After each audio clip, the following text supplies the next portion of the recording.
Élodie, sans filtre, la reine déchue mais libérée. Élodie, c'était un fantasme ambulant. Ancienne Miss Sacramento, Miss San Diego, Miss régionale chez nous. Un vrai missile sol-sol. Un corps de rêve, une gueule de cinéma, et en prime 2 MBA qui la rendaient plus affûtée qu'un scalpel. Elle avait tout. Un salaire à 5 chiffres. Le poste de RH France pour une chaîne de magasins tentaculaire. L'aura d'une femme qu'on craint plus qu'on ne respecte. Les mecs?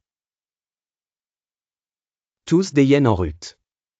Insolents, carnassiers, persuadés qu'ils allaient la gérer, parce qu'elle souriait poliment à la machine à café.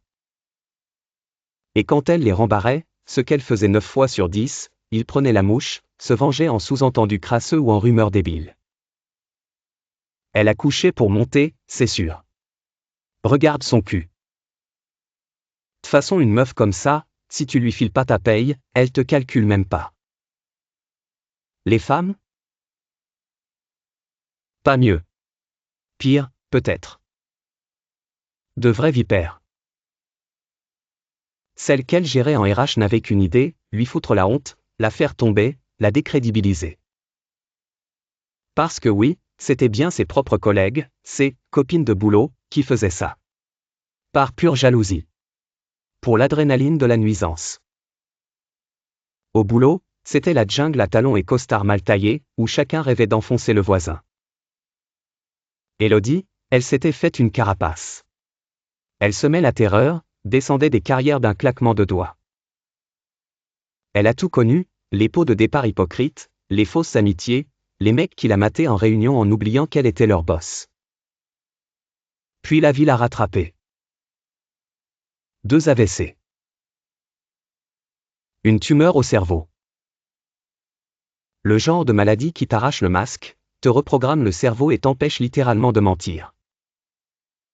Elle m'a dit un jour, un sourire désabusé au coin des lèvres, comme si elle goûtait pour la première fois à sa propre humanité. Avant, j'étais une pétasse.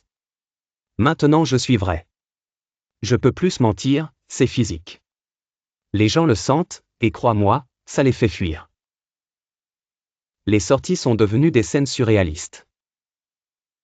Impossible de marcher dans la rue sans déclencher un balai ridicule. Les mecs? Des chiens en rut, façon Tex Avery, la langue au sol, prêts à se rouler dessus pour un sourire. Les femmes? Elle la fusillait du regard. La jalousie pure, sans filtre, à tel point qu'on aurait dit qu'elles allaient la griffer sur place. Quand je lui ai demandé. Et les hommes?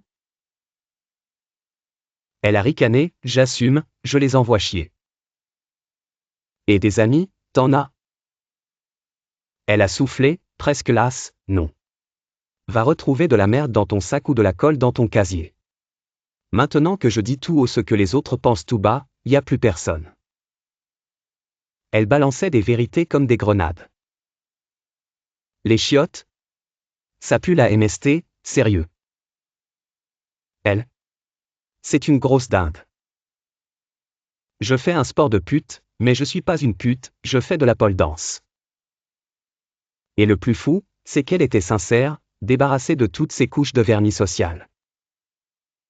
Avant, elle était calibrée pour le succès, programmée pour séduire, manipuler, écraser. Maintenant, elle était brutalement authentique. Morale trash mais vrai, au final, Élodie a perdu tout son empire, son job, son statut, son aura de tueuse en tailleur. Elle a tout perdu, sauf la seule chose qu'on ne peut ni acheter ni briser, sa vérité. Avant, les gens m'auraient tué pour un job.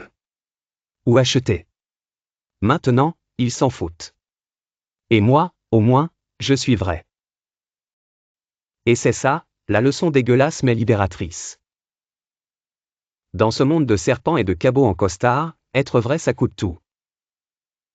Ça te dépouille. Ça te laisse seul. Mais c'est aussi la seule façon de plus jamais marcher sur des œufs ni vendre son âme pour un putain de contrat. Marche ou crève, ou alors sois vrai, même si ça veut dire finir tout seul avec ta dignité pour seule compagnie. Parce qu'au fond, c'est peut-être la seule victoire qu'on puisse encore arracher à ce monde pourri.